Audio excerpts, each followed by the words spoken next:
everyone. Very happy to be live with Kate Foster, who's going to start us off by telling us a little bit about herself and her book. Hi, everybody. So I'm Kate Foster, and I'm the author of a historical crime novel called The Maiden, which is out on the 27th of April. And it's set in Edinburgh. It's a Scottish historical crime novel, and it tells the story of an aristocrat called Lady Christian Nimmo, who is sentenced to death for murdering her lover, Lord James Forrester. But Christian is not the only woman in Lord James Forrester's life, and we also hear from the main witness of the murder, who is Violet Blythe, who is Lord Forrester's other lover. So it's a murder mystery and a bit of a whodunit, but it's based on a real crime that happened in the village that I grew up in near Edinburgh, the village of Corstorphine. I've just had my box of copies sent to me this afternoon by my publisher. So it's an absolutely beautiful hardback book here, and I'm absolutely thrilled with it. And it's for anybody who likes kind of historical crimes. It's a kind of feminist retelling. So I hope very much that we can have a good chat about it. We certainly will. We do, as our book group, end of year thing, the author chat admins do an end of year top 10. And I've been telling everyone since I've read yours that it's currently my number one. Oh, wow. Well, that's fantastic to hear. I'm absolutely thrilled that you've enjoyed it. I loved it. It's brilliant. And I think it's quite brave choosing to do like historical crime with real people. Yeah, so I do feel, I mean, it felt like a good idea at the time. Oh, you're frozen. That is not a face to freeze on either. And now she's gone. That's brilliant. Hi, Donna, and hi, Laura. You're just gonna have to put up with me for a bit. Like I was saying just before Kate disappeared, and I don't have my copy of The Maiden to tell you what it's about either. It is probably my favourite book of this year. I gave it 5 stars, and you know, I give many of those reviews out. And hopefully, when Kate comes back, she'll tell us a bit more about writing it because it's got a real crime behind it. Oh, no, now she's gone again. And I've lost her. Let me find you the blurb so I can read you that while we're waiting. Because I am not going to pronounce where it's set and things as well as Kate was doing. And I don't think it's out yet. I think it comes out at the end of the month. So it's probably worth getting on pre-order when it does. Here we go, you're back. I don't know what happened there. It wasn't my fault. So I was saying that I decided to write about a real person, which at the time, you know, a couple of years ago when I didn't realise it was actually going to be published, felt like a really good idea. Christian Nimmo is not somebody that's brilliantly well known. There's a lot of famous ghosts in Edinburgh. There's lots of historical stories that Edinburgh's famous for, but Christian Nimmo is not really one of them. She's very much contained, I think, to the village that I grew up in, Corstorphine. But she is part of its folklore because after her death, her ghost was seen haunting the scene of the crime. So as a child, I grew up with this story of this ghostly kind of figure haunting Corstorphine, and I found it quite a frightening idea. But when I decided to think about her, when I was thinking about her as an adult, I realised that I wasn't frightened of her. I was much more interested in who her true character was. So I did, I am aware of the fact that I've kind of reinterpreted, a real person, and it's really just completely fictional. I'm not trying to say this is what happened or this is what she was actually like. It's just my own imagination. So I would hope that it would be read very much as a fictional as a fictional piece of work. Yeah, I mean, it's clear that you've written it as a fictional piece of work when you read your sort of description and stuff about it. But it is interesting as you're reading to know that Christian was a real person, She you was, know, and and I some of the events did happen, but not all of them as you imagine them in the book. the way that she's been portrayed. When I was doing some research into her. So she's portrayed as well. So we know her locally as a ghost. So she's quite a frightening figure.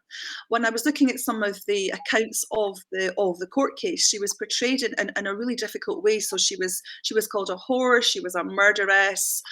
She murdered her lover in cold blood. Sometimes she was hot blooded. Sometimes it was in cold blood. So really, her notoriety is quite big. And I was very interested in just thinking for a minute about the real person behind that crime. And she would probably, if she'd been in a relationship with somebody and she had actually murdered him, I did wonder, what the circumstances of that might have been, because I know we know that women don't just kill their partners for no reason. So I imagined it would have been some kind of domestic build up to that happening. So I had a lot of thought into, perhaps she had been in a toxic relationship, an abusive relationship, and really kind of just went into it like that.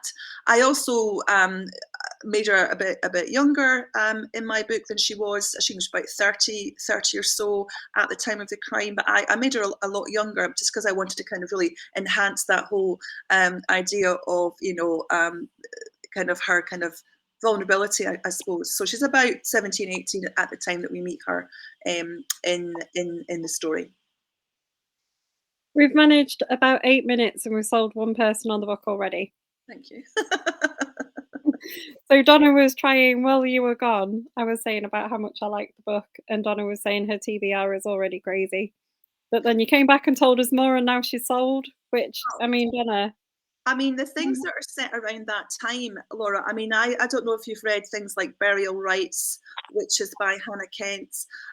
There's also a book that I love called The Confessions of Franny Langton, which I think is set a bit later, but it's in that kind of vein. It's just kind of shining the spotlight on a woman, in a time where things were not favourable towards women at all. There is, yeah, I read Burial Rites, loved it. Yeah, yeah, yeah. Absolutely adored it. And I love Burial Rites as well. So Burial Rites, I think Hannah Kent, who's the author of Burial Rites, she did a lot of really meticulous, painstaking research. She travelled to Iceland, where the book's set, and she really looked into the historical case. And I think that The Maiden for me is different from that, because it's a story that I grew up with. For me, it was more of an emotional reaction to a story that I kind of had in my childhood, and so I know I didn't need to do as much research because it was part of my own history, but I also felt that I didn't want to get I just kind of wanted to let go of the facts quite a lot. So I invented characters who were certainly not around at the time. Half of my book's set in Corstorphine, which is quite a small village, and the other half of my book is set in Edinburgh, which was a really exciting place to live. At that time, it was just coming out of the plague. People were living, in these big closes. I don't know if anybody's ever visited Edinburgh, but the high street, was full of closes, and it was a really kind of there was just people were living on top of each other. So I've kind of set it between these two really interesting locations to try and get that flavour of Edinburgh's history just into the story as well. When I was reading it, I shared about it, and someone who's in our group, Sheila Perry, she's not watching, but I think she's in hospital at the moment, poor Sheila, with a broken hip. Oh, But she writes and lives up in Edinburgh as well, and she knew the area, and she was like, "It's gonna be so interesting to hear it because the Foresters are still represented, like, the school is called well, that was my school. and things." And she was like, "You don't hear about Christine in the same way." She was like, "So it's kind of in." She was really interested in the idea of, like, reading the book because it would show a different light to the things that she knew as well from that area, which I thought was Yeah, interesting. yeah. So I went to Forester High School, which is named after the Forester family. James Oh, Forrester, who's our murder victim, he was, one of the members. I think it was quite a. I mean, I don't quite. I think his name was actually James Bailey. It wasn't James Forrester, but we've made it really simple and called him James Forrester in this. So the Forrester family is synonymous with Christorfan, and as I say, my school, I think parts of Christorfan are named after the Forrester family, and so they're just a very historic, family, connected to the area. Christian Nimmo she kind of went and she kind of came and went, and that was it really in terms of her involvement. I think she was married to somebody called Andrew Nimmo. That I think that was her husband's name. I don't know where they actually lived because I couldn't find that information.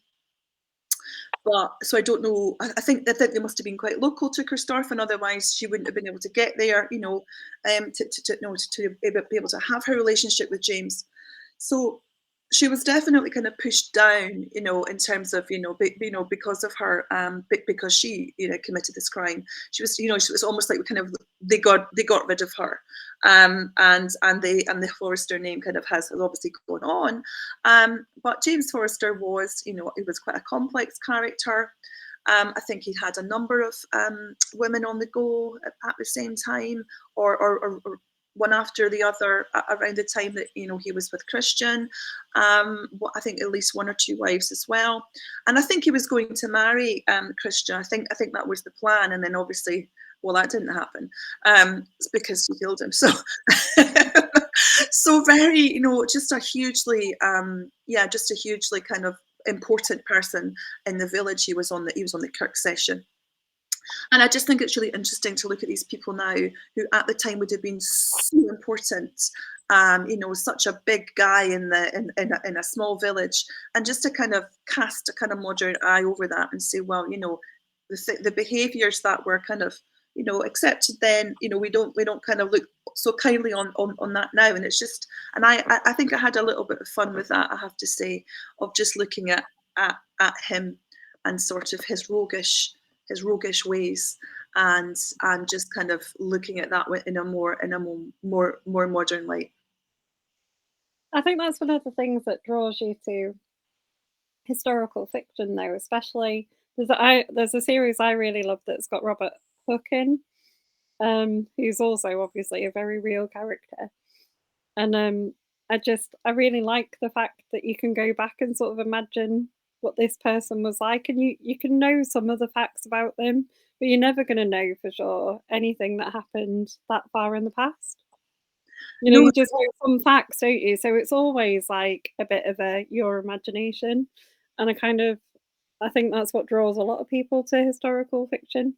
and I think we can't really know because they were so different. Their lives were so totally different from ours. And I have thought to myself, once or twice, I've thought, well, what would Christian think if she thought, 350 years later, somebody's going to write a book about this? And I think she just wouldn't have had any concept of it, because it would have, what we know, and what kind of makes sense to us is just completely different. I mean, they just didn't have. I mean, the way that they lived was, there was such a lot of hierarchical rules about how people behaved, about how women behaved, and about especially women who were well-to-do. And I think that they genuinely believed all this. Obviously, they kind of, there was a lot of fear. There was the church. There was, that the kind of the Kirk in Scotland, or the church in England, kind of had so much power over people as well. It was all about your kind of moral behaviour. And I think that it would be quite shocking to them, to these historical characters. You know, to think that the tide would turn to such an extent that women are now writing about, you know, these other women or people in a favourable light. Yeah, Sam's pointing out that I've not shut up about the Maiden for weeks. I know, I've seen that. She's not wrong though. Well, that's good to know. It's good to know when you've spent so much time writing a novel, because I wrote The Maiden in lockdown, and you know, sometimes I didn't really know why I was doing it, and you know, lots of tears went into it. I think it's, you know, a lot of work, and it's always just really rewarding to know that when you've put that much work into something, that somebody's enjoyed it. And that's, you know, that's the whole point. So Well, not just me, I know I told you when we did the promo that I was in Waterstones listening to Janice Hallett, who was saying it was the best thing she'd read recently. yeah, that was really good of her. Yeah, Janice Hallett is brilliant, and she's been such a champion of the Maiden. And I can't think, you know, I mean, Janice's books and, and the Maiden are so different, you know, and so it's really interesting because I love the appeal, and I walked into Waterstones just after it came out actually, and the Waterstones Stella. This was in Waterstones Princes Street, and they sort of grabbed me and said, "You must read this book. It's absolutely brilliant." And I'd heard of the appeal anyway, so I bought it, and I was completely swept away with it. And it's just really nice to know that she's now, you know, sort of doing the same with the Maiden. It's been great. We were telling all the Waterstone staff, we were like, "Get it pre-ordered."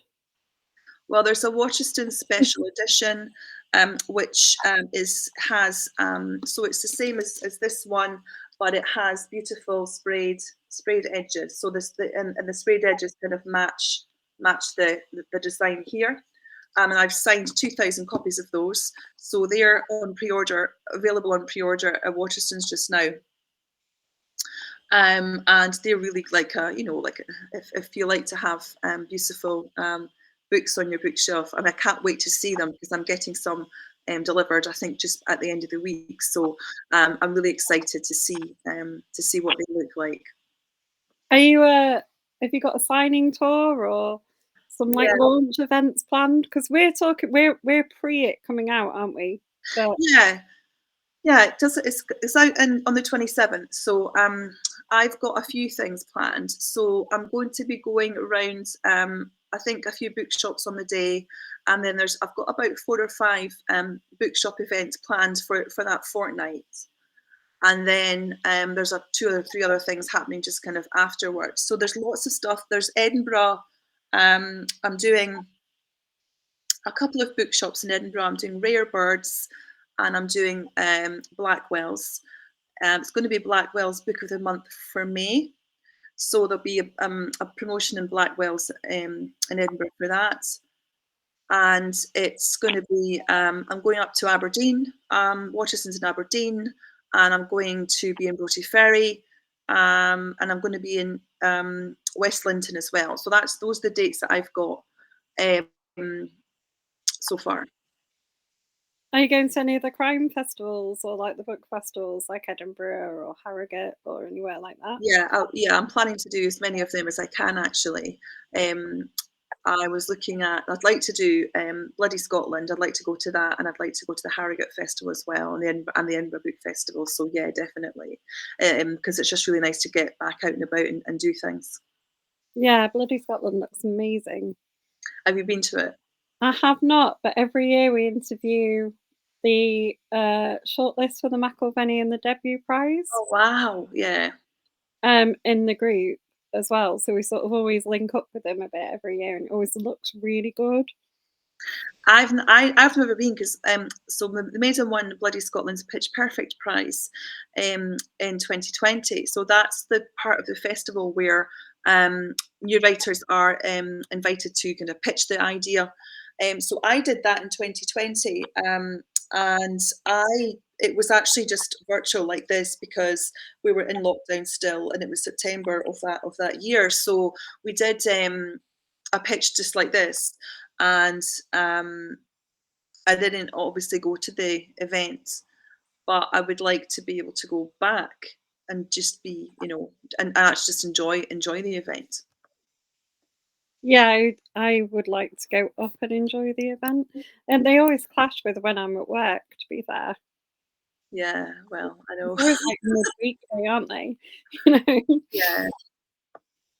But the sad thing about having another job, um, how Well, you long just is got to squeeze everything in, haven't you? It's, and actually when you're trying to get a book out, then you're trying to juggle everything else in life. It's absolutely, you're just trying to do everything.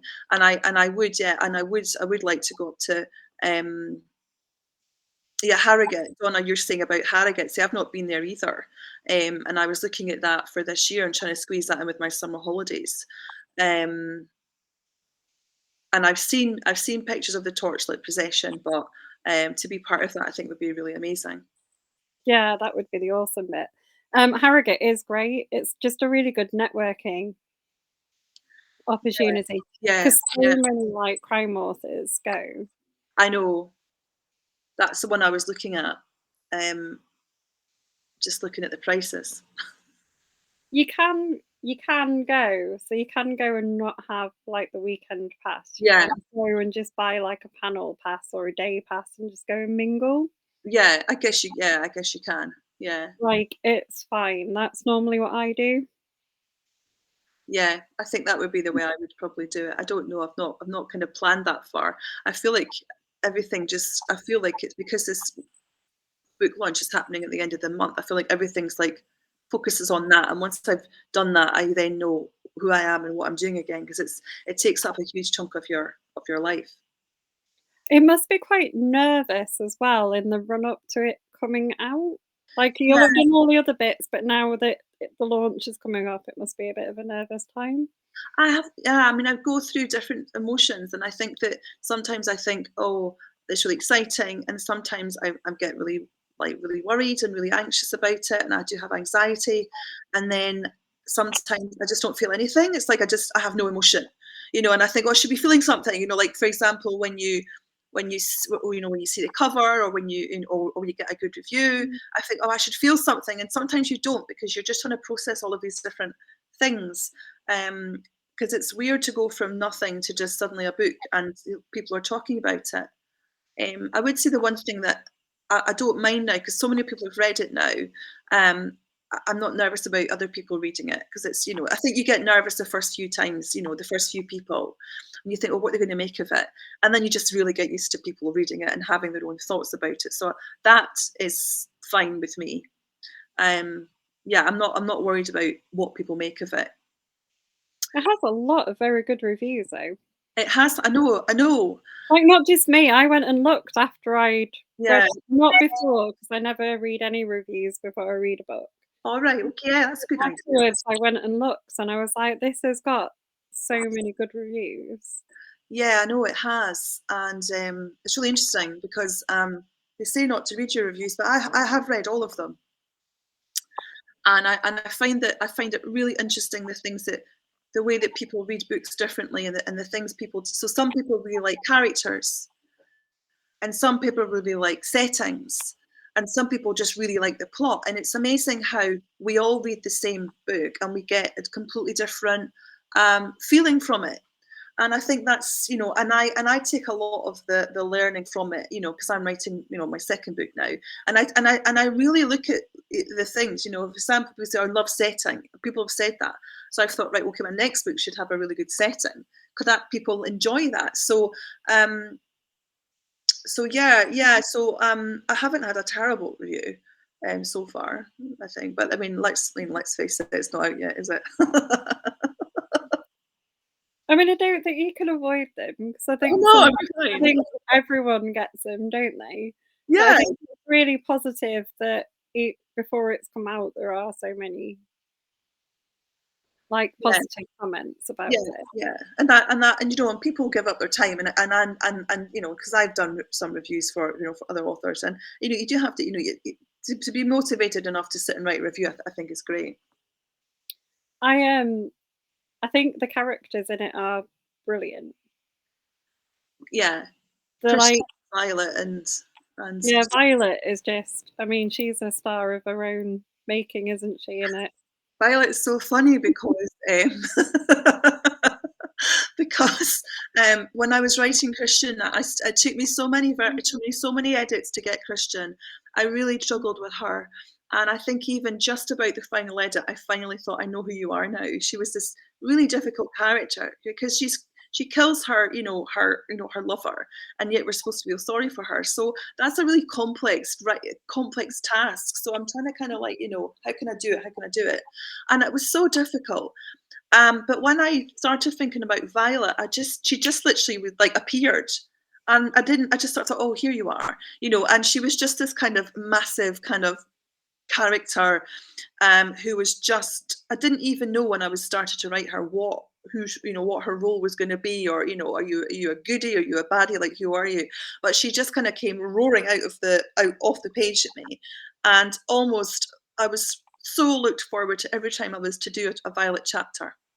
I just so looked forward to sitting down with her and just being with her, um, and letting her go off on a tangent sometimes and bringing her back into focus, and working out, what role she would have played in the crime. Violet is she's a Scottish woman. She's in her, I think she's in her late teens, early 20s when we meet her. She has a difficult life. She has been, she's living well, she's working as a prostitute in a brothel, in Edinburgh's high street. So I didn't know when I was writing the um, the novel. I didn't really know whether there were any brothels in Edinburgh in the 17th century, because it's not part of Edinburgh's history. But I just decided that there must have been. So I kind of invented this kind of real kind of dingy kind of pleasure house, up an alleyway, with run by a real kind of madam, and the girls, all having a kind of service, all kind of like the men of Edinburgh. So Violet's in this situation when we meet her, but Violet's a survivor. She's a fighter, and she gets herself out of that pretty quickly and into James Forrester's life as his live-in lover in his wonderful castle in Corstorphine. And she loves that. She loves the transition from this kind of filthy kind of lifestyle into, the castle, where she's kind of hidden in a turret, and she's eating syllabub, and she's drinking wine, and she's just having this wonderful time, and she doesn't mind the fact that she's because James visits upon her, but not massively. He kind of lets her get on with with her own life. And so this is a great step up for Violet. And once she realizes that this is possible, she's not just doesn't want to go back to Edinburgh. And unfortunately, James has enough of her at one point and sort of sends her on her way. So the relationship between Violet and James becomes a bit stormy, and so does the relationship between James and Christian. So we then have this, murder, and we don't quite know, who's done it, or what's happened. Yeah, which is probably a good place to sort of stop, Stop. isn't it? Because we don't want to give any spoilers away. And Yeah. you always have this problem when you read a book, 'cause you're like, there's so many things you want to ask about, and then there's like, what if that be a spoiler? Well, somebody asked me recently, because there's one of the techniques that I've used in the book is I've put in some extracts from a newspaper called the Caledonia Broadside, which in those days, when you wanted to find out information, like news bulletins would be posted on the walls of coffee houses, and they would tell you, this is the latest scandal, this has been another murder, that sort of thing. And they were just kind of developing at that time, and I'm a journalist. That's my profession, and I was really interested in getting into the broadsides, and what would it have been like. So the newspaper, so the novel is kind of peppered with little extracts from the Caledonia broadside, talking about the crime. And somebody asked me if that was real, or if I'd found that somewhere. But I did make that up. But it is kind of based on the kind of, I think, on the kind of things that were written about criminals in those days. It's quite loaded. It's quite judging before they've even been found guilty or not. There's a lot of kind of a lot. There's quite heavy kind of opinions that are kind of put into these little snippets, and I think that's maybe how people form their opinions. Yeah, they were. that somebody stole my question. I was going to ask about that. Yeah, I've been asked about that a couple of times. So no, so I made them up, um, and I at one point was going to have them rhyming like ballads, but I then sort of talked myself out of it. But they are just little snippets of of the court case as reported in the news. They're not entirely so they are made up, but I did base them on the on the main on the main text that I used as my kind of information for the story, which was from a book called Historical Notices of Scottish Affairs by Lord. I'm going to have to remind myself of his name, Lord John. By John Lauder, Lord Fountain Hall, and he wrote he wrote 2 volumes and volumes of interesting Scottish cases, and the tone of his reporting of Christian Nimmo's case was very much in the tone of the Caledonia broadside.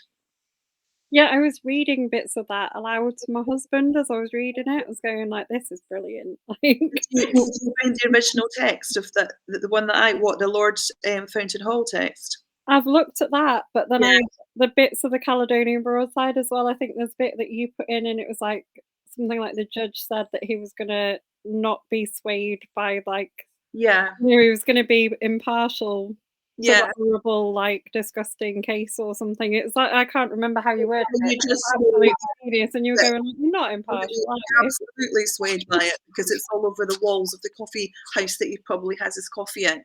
A- Yeah. and I think and I really I really enjoyed kind of like looking at that, looking at bias, who was who was in charge, really who was making these decisions in those days. I was really interested in kind of exploring, exploring the kind of bias that that might have been around.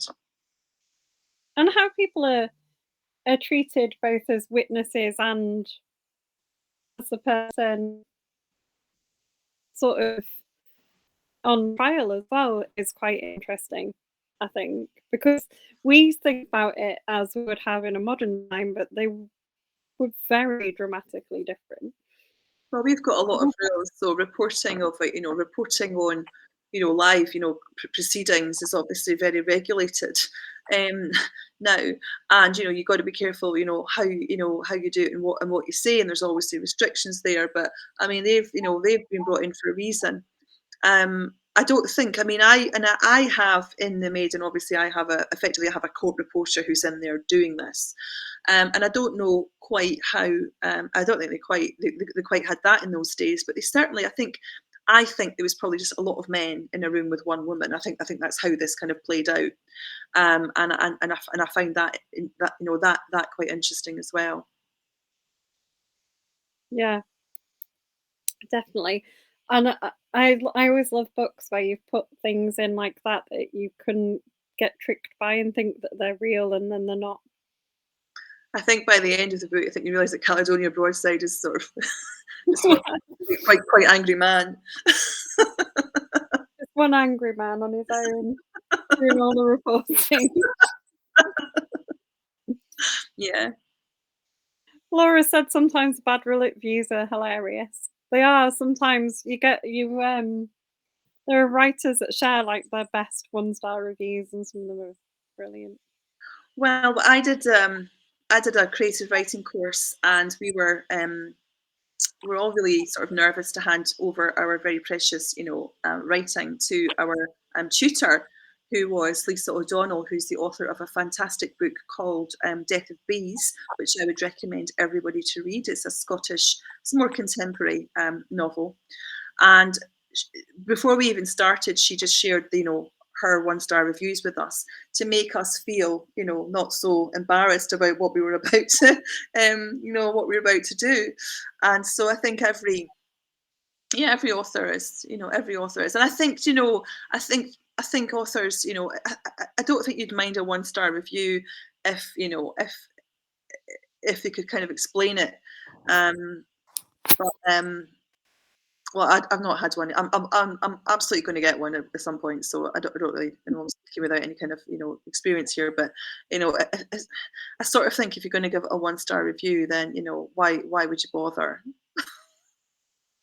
just leave it.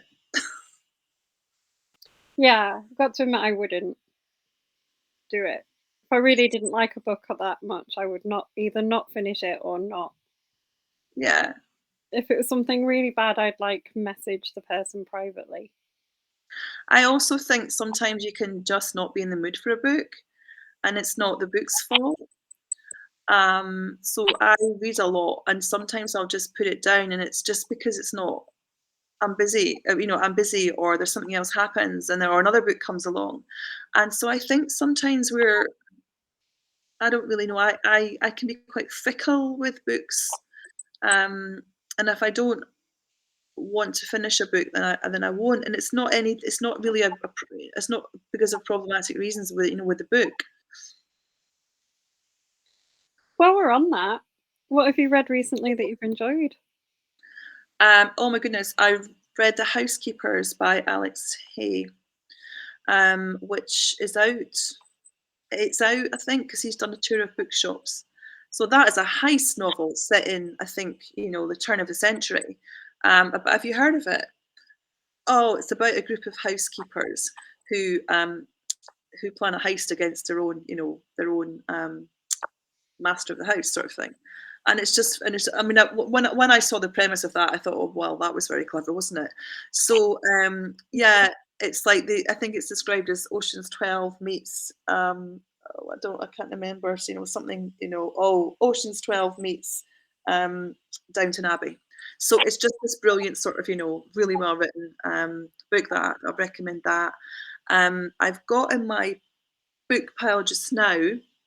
So the books that I recommend to people um, are, as I say, Burial Rites, Confessions of Franny Langton, Death of Bees, and like something that's just out, obviously, The Housekeepers. But in my TBR, it's just like I've got Hear No Evil by Sarah Smith, which I'm desperate to read, and I've got Davy Bishop's third book, which is Ritual of Fire as well, which I'm also really, really keen to read. So they're sitting there. And I'm listening to the audiobook of A Net for Small Fishes, which is a little bit like The Maiden. It's a retell. It's a retelling. That takes a historical event as a starting point, then just kind of goes off on a tangent.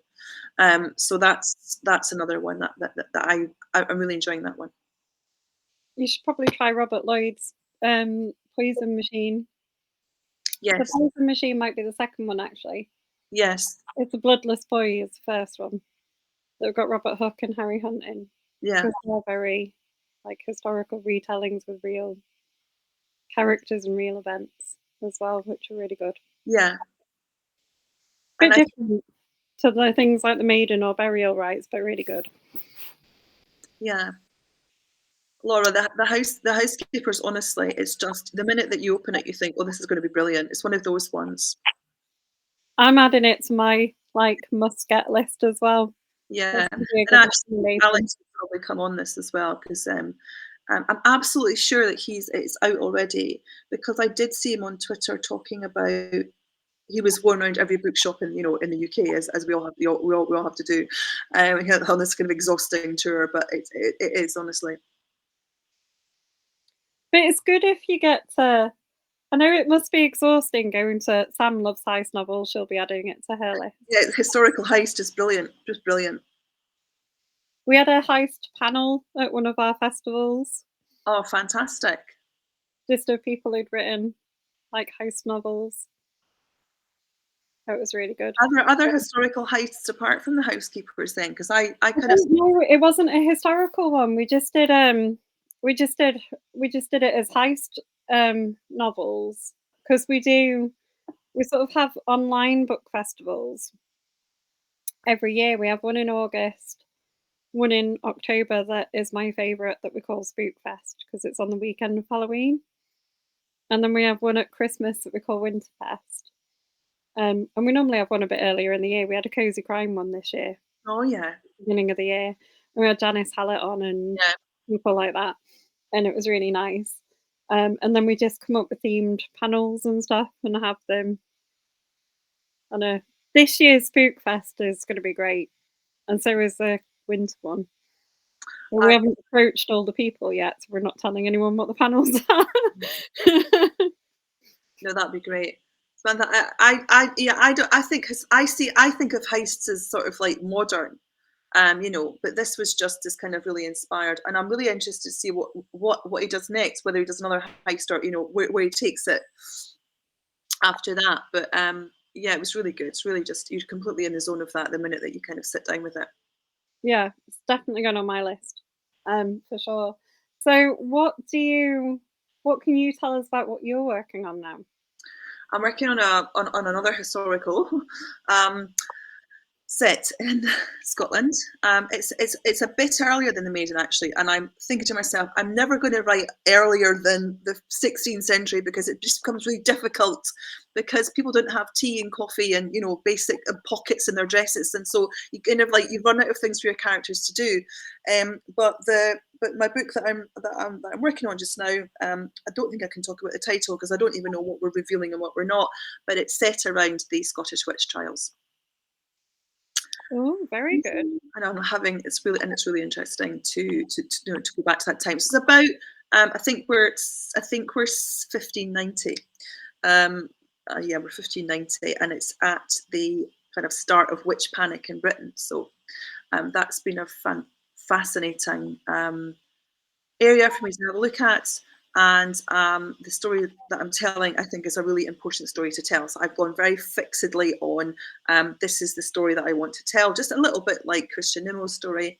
I kind of looked around some of the characters there and some of the things that were happening there, and it's a bit of a retelling, but it's quite a specific, looking at one or two of the real people there. Well, you've sold me on book 2 already. Well, it's been difficult. So I think I wrote The Maiden, and I just kind of had this midlife sort of crisis, and I just kind of in lockdown, and I just wrote The Maiden. I didn't even realize I was doing it, and I'm really like having a, you know. It's much more difficult to write your second book, especially when you get good reviews. For this one, you think, oh, I can't get it wrong. So it has been much more challenging. I have done the first draft. That's been that's achieved, and now I'm just on a really big structural edit where we're just going to bring some of the themes up a bit. So that will come out. It's due to be published. Yeah, next year. So So hopefully next year you'll be back here again telling us all about that. absolutely, absolutely. Yeah, you sold Laura as well. So one of my favourite book series ever, crime or not crime, is Sid Moore's Essex Witch Museum series. Hmm. And they're modern fictional stories, but she talks about the Essex witch trials because Fascinating, loads of people died in Essex from fascinating. them. And she normally features someone who really died as part of them at Yeah, some point through the books. And yeah. it's partly her point of like, you should remember the women that were Oh, I know, I in. know, I know. And they're just some of my favourite books of all time. And there's such a revival of interest now in the witch trials, in fiction, and also in life. I think there's a movement to have the Scottish witches pardoned in Scotland. Um, so it's very of its time, and I really liked the books that I liked were The Familiars by Stacey Halls, and I've read The Mercies, which is another fantastic book, and Witchfinder's Sister. So these are all kind of um, happening around this period of time. So I was aware of the fact there'd been quite a few of them, and I didn't want to sort of do a repeat, but it's not there are other things in the story, but it's very much very much looking at some of those characters. And I think, yeah, it's an important thing to go back and look at. One of our admins, I'm going to message out this chat because she'll want to come and see you in Edinburgh. She lives up in Fife. All right, Goes okay. to all our book events. She sent me things about the pardoning of the Scottish witches and Yes, it's all happening now. That's all, that's all happening just now. Well, I don't quite know what the legal status is, but there's been lots of, local groups have been getting together, and there's a national movement for it as well, which I've been following a lot and just been really interested in that. Well, it sounds great. And I know that you'll be nervous before this one comes out and then thinking about what the second one will be like, but you've managed to produce something that's brilliant with The Maiden. Thank you. That's just So you great. can definitely do it again. No pressure. Well, that's reassuring. Thank you. But it is genuinely really, really good. And I think that we need more books that kind of show, these kind of things that do have those. I know it's a retelling and it's fictional and things like that, but we need sort of books that do kind of reflect on people's lives all over there. Yeah. Yeah, I think so. I think it's about voices. I was very keen that I wasn't just telling one person's story with The Maiden. I wanted to also sort of shout out that, there was a woman like Violet Blythe, she's not a real person, but I think there are just all these characters who just lived, just lives that we can't imagine. And it's just about sort of thinking about that for a minute and thinking about where we are now compared to where we were then, how much progress have we actually made? What can we learn? And just kind of pausing a minute and sort of saying, well, let's give a voice to, to these people. So,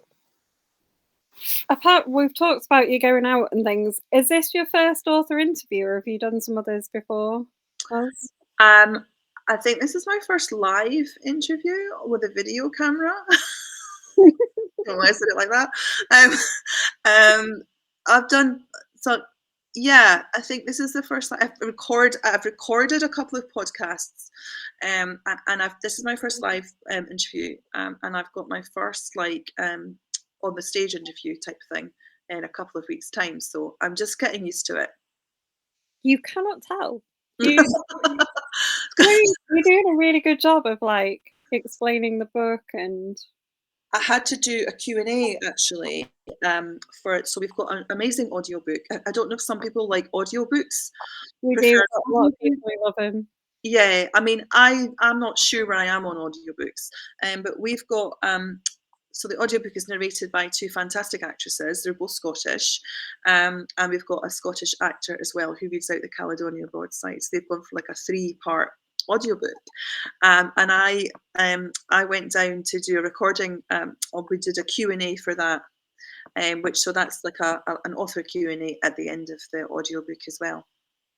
So I kind of had to do that in a proper studio with all the with all the mics and everything. So that made me a bit nervous. Is that author Q&A also printed in the book?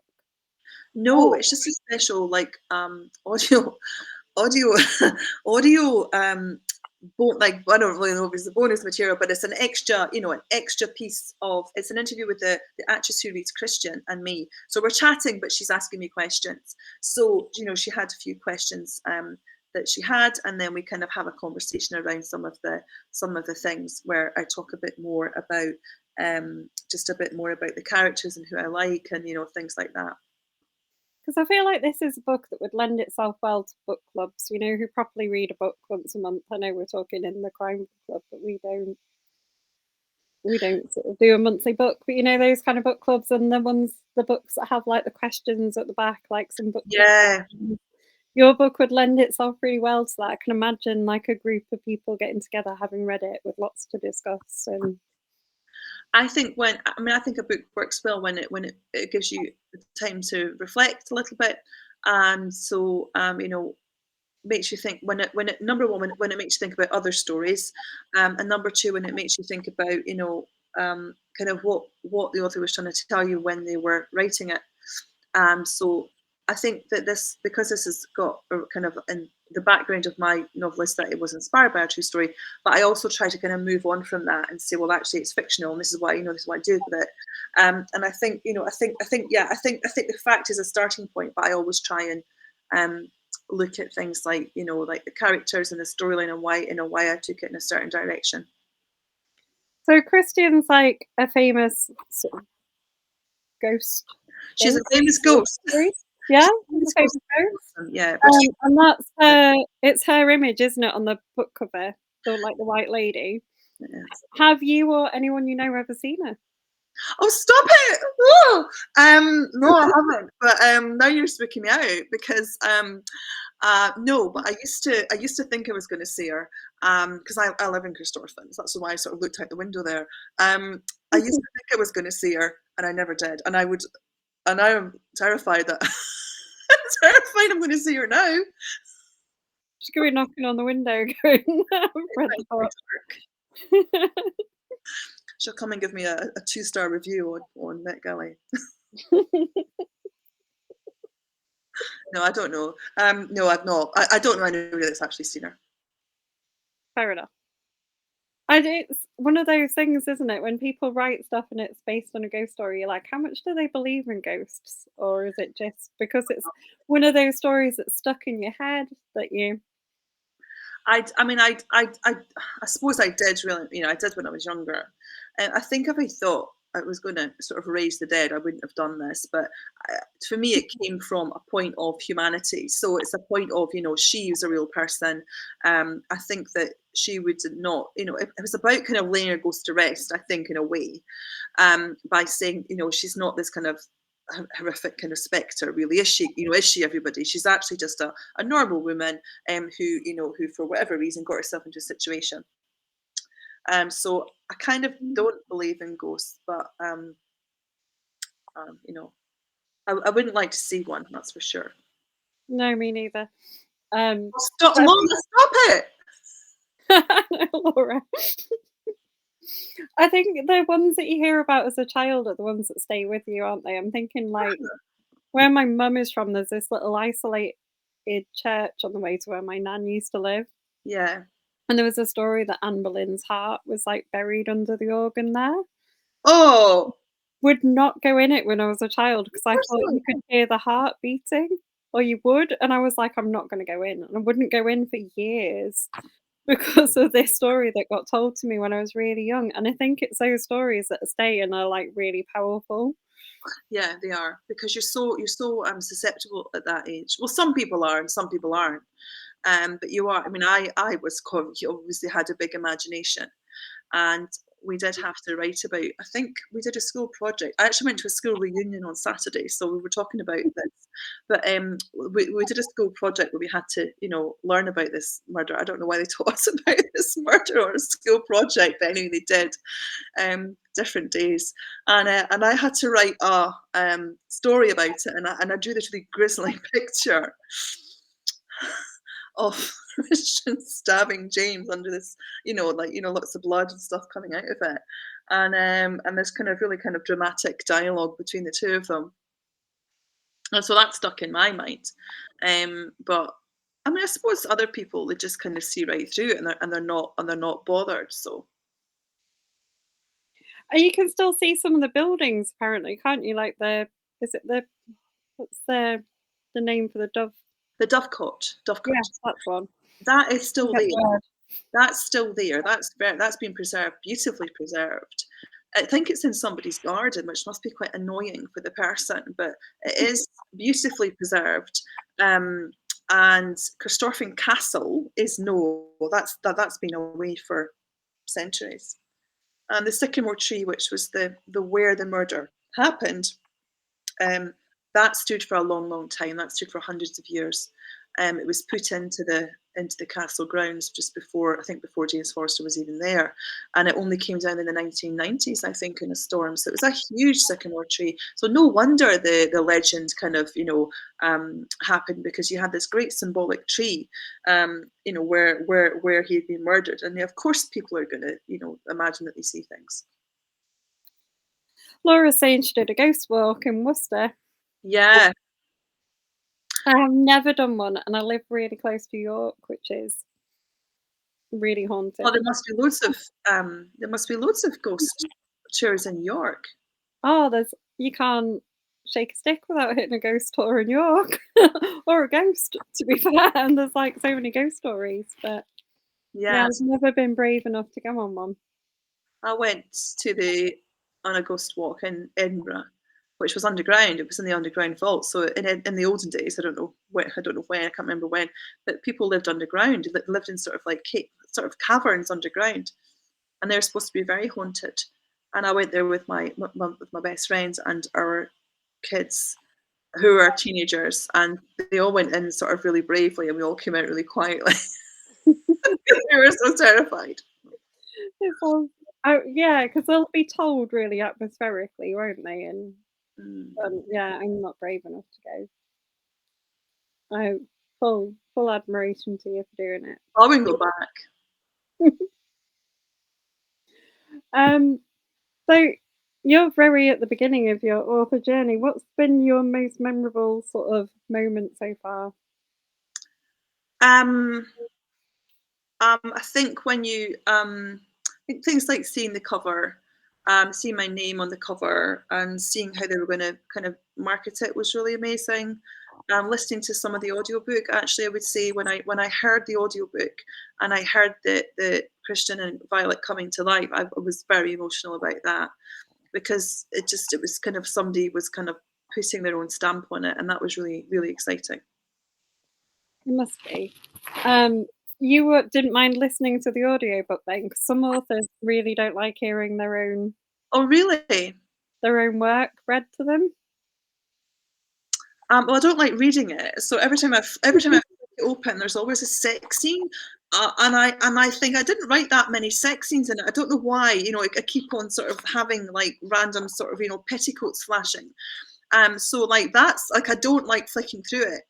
But audiobook, no, I thought it was great. I mean, I was laughing because I didn't realize how funny it was, and I thought, is it supposed to be funny? No, it's supposed to be funny.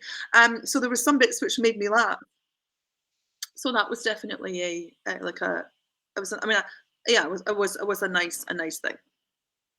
It's good that they use Scottish actors and things as well to get, like, the voices right and Well, I wasn't sure if they would. I was hoping that they would, but then I can understand if they maybe used one and not the other. But I think the challenge that I mean, the audio team were fantastic, but the challenge that they had was finding two people whose voices worked together that you could differentiate between them. So they did that really well. And yeah, they're both, because they're very clear. You don't very very very clear voices. So it sounds lovely. so we've got a few minutes left. Show everyone what they're going to buy, and what I'll be showing off at the end of the year going like, "This is my book of the year." This is it. So it's made, and it's. I'm trying to sort of. There we go. I'm trying to look at what I'm doing. So beautiful cover, and the back is lovely. We've got lots of lovely quotes. All the quotes from the other authors who've been so generous in their praise, and the inside cover is beautiful as well. It's got this lovely little design here, so it's just perfect. It is, it's really nice. And it is out on the 27th of April. so get the pre-orders in. Yeah, pre-orders are, I don't know how you link up. So I'm on Twitter at Kate Foster Media, and the pre-order links are in my bio. But if you Google Kate Foster the Maiden, it comes up. The Pan Macmillan website has every kind of bookshop. It has all of the bookshops. If you've got a favourite bookshop, you can just click on there. And Waterston's website has the special edition. Yeah, Thanks, I thanks, knew. Samantha. 'Cause what yeah, Donna, brilliant. You can't go wrong, Donna. I mean, my last book of the year, everybody really enjoyed. Somebody's found me. Samantha's Yeah, found you me on can. Twitter. You can't. Sam's brilliant. She'll always find. Yeah, I think the Pan Macmillan link is the one. It has just there's a little box and it all comes up. So some people like to order from whatever bookshop, but it gives you all the different choices of where you can. Yeah, well, I'm hoping that you'll be at a bookshop near me soon, so I can come and No, buy we another haven't copy. had any English dates yet, so I don't really know what's going to happen. So I mean, the Scottish ones have all kind of worked their way out, but I don't know. I'm intrigued to see if they'll want to listen to me in England. Well, I was working on the events lady at my local bookstore bookstore. I was like, "Come on." Me and Janice Hallett think it's great. And I would love to meet Janice Hallett as well, just to say, to tell her how much I was appreciated. What she But thank you, so much for joining us today. Oh, it's been really good fun. I hope everybody's enjoyed it and has had enough of the information about it. I'm sure they will. And obviously they're gonna go away and buy it because Donna has already pre-ordered. Thank you, Donna.